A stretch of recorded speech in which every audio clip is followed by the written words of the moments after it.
como día de reposo sagrado para salvar a la madre tierra. Ahí es donde está la autoridad del dragón. Entonces vemos que los reyes de la tierra sí le entregan su poder y autoridad al dragón. Por eso Jesús dice, dad al César lo que es del César y a Dios lo que es de Dios. Es cierto que el dragón es el príncipe de este mundo y por eso tiene autoridad sobre todo lo que hay en este mundo. Sean casas, carros, tierras, toda la vanagloria del mundo le pertenece a él. Por eso el dragón tiene derecho a cobrar impuestos, porque el mundo está bajo su autoridad. Leamos en 1 de Juan capítulo 5 versículo 19. Sabemos que somos hijos de Dios y el mundo entero está bajo la autoridad del maligno. En este caso, al César le pertenecen el día domingo a viernes. ¿Verdad, hermanos? Pero Jesús es el Señor del sábado. Es decir, que en el sábado queda revelada la autoridad de Jesús. Lo vemos, los que reposan en sábado están bajo la autoridad de Jesús y los que reposan en domingo están bajo la autoridad de el César. Y vemos que el Papa de Roma dice que el domingo es su marca de autoridad. No es de locos, hermanos. Es que usa las mismas palabras. Y por supuesto, todo aquel que reposa en domingo está bajo su autoridad. ¿Y cuál es su autoridad? Es la del dragón. Es decir, el que reposa en domingo está bajo la autoridad del dragón. Es clarísimo. Ahora, el Papa de Roma es el moderno César, porque el César es uno de los 7 reyes de la bestia. Pero ya vemos que ese octavo rey está bajo la autoridad del dragón. En este caso vemos que el Papa de Roma declara que cuando las iglesias evangélicas reposan en domingo, dan testimonio de que sí tiene autoridad espiritual sobre ellas. Y es que el Papa de Roma, como rey del Sacro Imperio Romano, sí tiene autoridad legal, pero no tiene autoridad espiritual. ¿Y qué pasa cuando las personas se someten a su autoridad espiritual? Pues están sometidos a la autoridad del dragón, porque ya vimos que Jesús es quien tiene toda autoridad espiritual, tanto en el cielo como en la tierra. Leamos en Mateo capítulo 28, versículo 18. Y Jesús se acercó y les habló diciendo, toda autoridad me es dada en el cielo y en la tierra, pero autoridad espiritual, hermanos.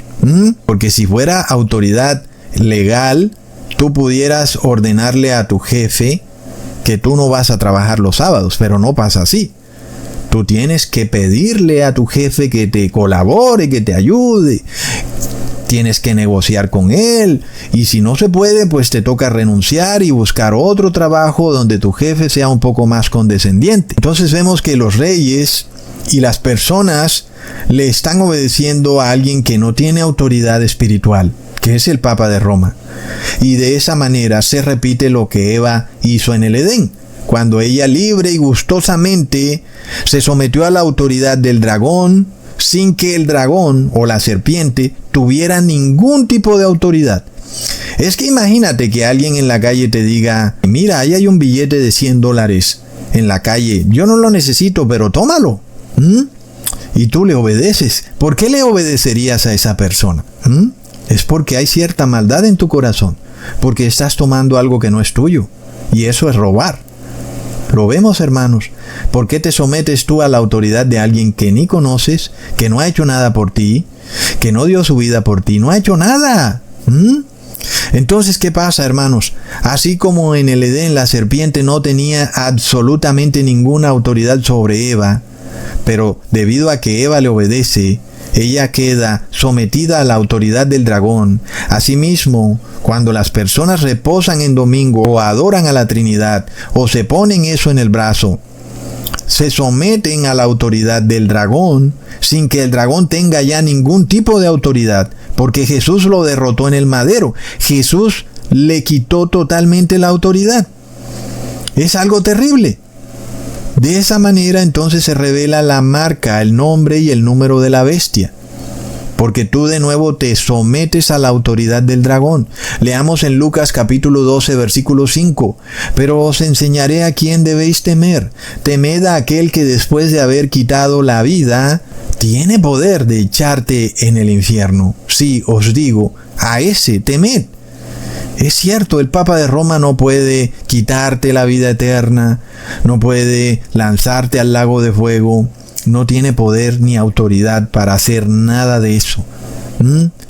De nuevo, toda autoridad espiritual la tiene Jesús. Y tú no tienes entonces por qué temerle a alguien que no tiene autoridad. Si el Papa de Roma tuviera autoridad espiritual, él no tuviera necesidad de buscar a los gobernantes para que impusieran sus dogmas a través de decretos legales. No tuviera necesidad, porque él tendría autoridad en el mundo espiritual.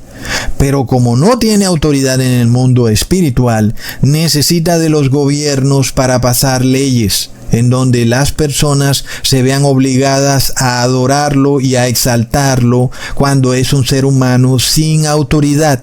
¿Lo vemos, hermanos? Es de locos. Leamos en Mateo capítulo 16, versículo 19. A ti te daré las llaves del reino de los cielos, y todo lo que atares en la tierra será atado en los cielos, y todo lo que desatares en la tierra será desatado en los cielos.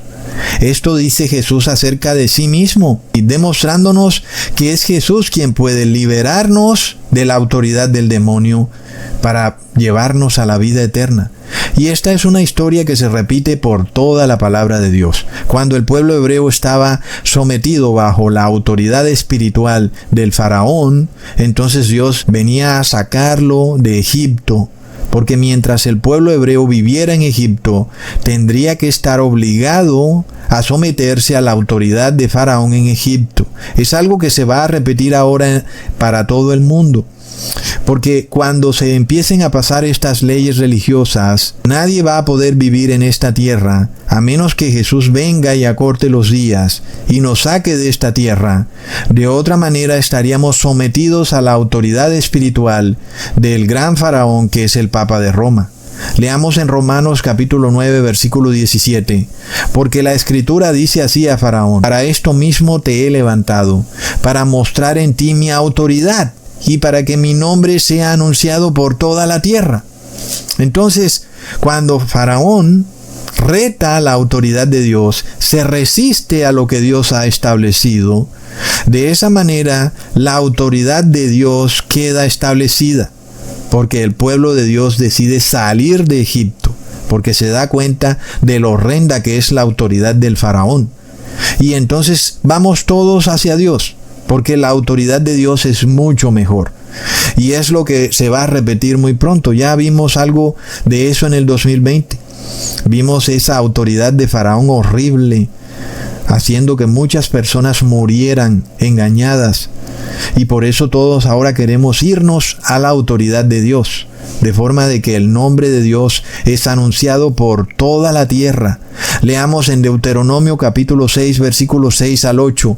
Y estas palabras que yo te mando hoy estarán sobre tu corazón, y las repetirás a tus hijos, y hablarás de ellas estando en tu casa y andando por el camino y al acostarte, y cuando te levantes, y las atarás como una señal de mi autoridad en tu mano y en tu frente. ¿Lo vemos, hermanos? Ahí es donde está la autoridad de Dios, en la ley. Entonces, ¿qué pasa? Cuando se pasen estos decretos religiosos, porque vemos que los gobernantes de la tierra empiezan a mostrarse bajo apariencia de religiosidad para engañar, pero son hombres implacables, son hombres amadores de sí mismos, narcisos, que buscan ser idolatrados, que les besen las manos, las suelas de los zapatos, así como lo hace el Papa de Roma. Es un ser narciso. Ya vemos que su objetivo es evitar que tú tengas la señal de Dios, que es el símbolo de su autoridad. Y esta señal de Dios es la obediencia a la ley. Pero la obediencia a la ley está en la parte activa, que es tu mano, y está en la parte pasiva, que es tu corazón.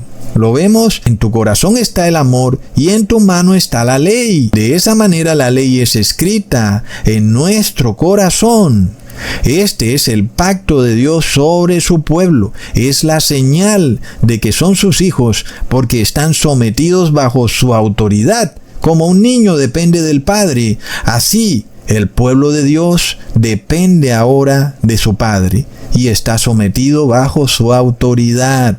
Ay, hermanos, ¿por qué querría la gente someterse a la autoridad del demonio si el demonio quiere matarlos a todos? El demonio es un homicida desde el principio.